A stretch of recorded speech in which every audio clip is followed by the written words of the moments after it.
ኢትዮጵያ ውስጥ ትክክለኛ የሆነ የዩቲዩብ ቻናል አከፋፈት ወደ ክሮም እንገባለን። ይሄው በስልክ ነው ማሳየው። ክሮም ላይ ትገቡና youtube.com ብላችሁ ሰርች ታደርጋላችሁ። youtube.com ብለን ሰርች ካደረግን በኋላ ምንድነው የምናደርገው? እዚች ጋችን ሶስቷን ዶት ክሊክ በማድረግ ወደ ዴስክቶፕ ሳይት እንቀይራለን። ቀጣይ ምንድነው የምናደርገው? እዚች ጋር ፕሮፋይል አይከኗን ክሊክ ታደርጋላችሁ። ከዛ ወደ ታች ስትሄዱ እዚህ ጋር ሴቲንግስ ሚል አለ። ከገባችሁ በኋላ ምንድነው የምታደርጉት? እዚህ ጋር አካውንት ሚለው ላይ ከገባችሁ በኋላ እዚች ጋር ሁለተኛው ላይ አድ ኦር ማኔጅ ዩር ቻናል ሚላል እሱን ክሊክ ታረጋላችሁ። ክሬት ኤ ቻናል የዩቲዩብ ቻናል ክሬት ልናደርግ ነው። ስለዚህ እዚህ ጋር ምን እናደርጋለን? ስም እንሰጣለን። ለምሳሌ ኢትዮ ሲኤስ ብዬ ልክፈት አዲስ ቻናል ይኸው። ከዛ እዚህ ጋር ዩዘር ኔም ነው እሱን ማንኛውንም ይምረጥ። ከዛ እዚህ ጋር ዙም አውት ካረኩ በኋላ ይኸው ክሬት ቻናል ሚለውን ክሊክ አረጋለሁ። ደን አዲስ ቻናል ከፈትኩ ማለት ነው። ከዛ ቀጣዩ ስቴፕ ምንድነው? ይሄንን ቻናል ወደ ብራንድ አካውንት እንቀይረዋለን። ድጋሚ ሴቲንግ ላይ ገብታችሁ ይሄንን አካውንት ወደ ብራንድ አካውንት ትቀይሩታላችሁ። እንደምትመለከቱት እዚህ ጋር አድቫንስ ሴቲንግ ሚለው ላይ ይኸውና ሙቭ ቻናል ቱ ጉግል አካውንቱ ዲፈረንት አካውንት ሚላለ ይሄንን ክሊክ ስታረጉ እዚህ ጋር ስልክ ቁጥር ምናምን ይጠይቃችኋል።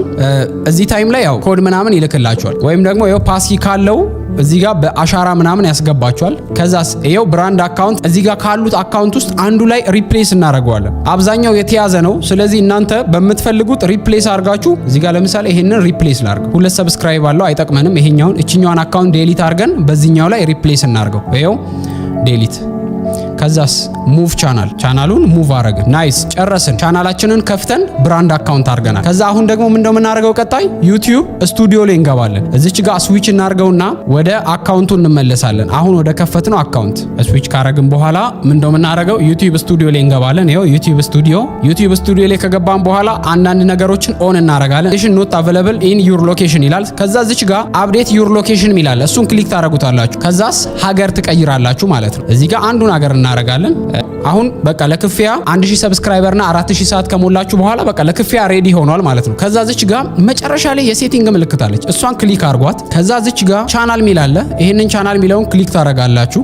ከዛ ፊውቸር ኢሊጂቢሊቲ ሚለውን ክሊክ ካረጋችሁ በኋላ እዚህ ጋር ሁለተኛው ላይ ያለውን ኦን እናረጋዋለን። ምን ስልክ ቁጥር ይጠይቃል እዚህ ጋር። ስለዚህ እዚች ፓርት ላይ ስልክ ቁጥር ወደ ኢትዮጵያ ይልካል ደስ ከሚለው ማለት። ስለዚህ ኢትዮጵያ እናረጋዋለን። እዚህ ጋር አጠገባችሁ ያለውን አንዱን ስልክ ታስገባላችሁ። እኔ ያው ለምሳሌ አጠገቤ ያለውን አንዱን ስልክ ላስገባ። እዚህ ጋር ይሄው እንደምትመለከቱት አንድ ስልክ አስገብቻለሁ። ኔክስት ለዋለሁ። እዚህ ጋር ይመጣልኛል። ኮፒ ለዋለሁ። እዚህ ስልክ ላይ ነው ያለው። ያው ገብቶልኛል።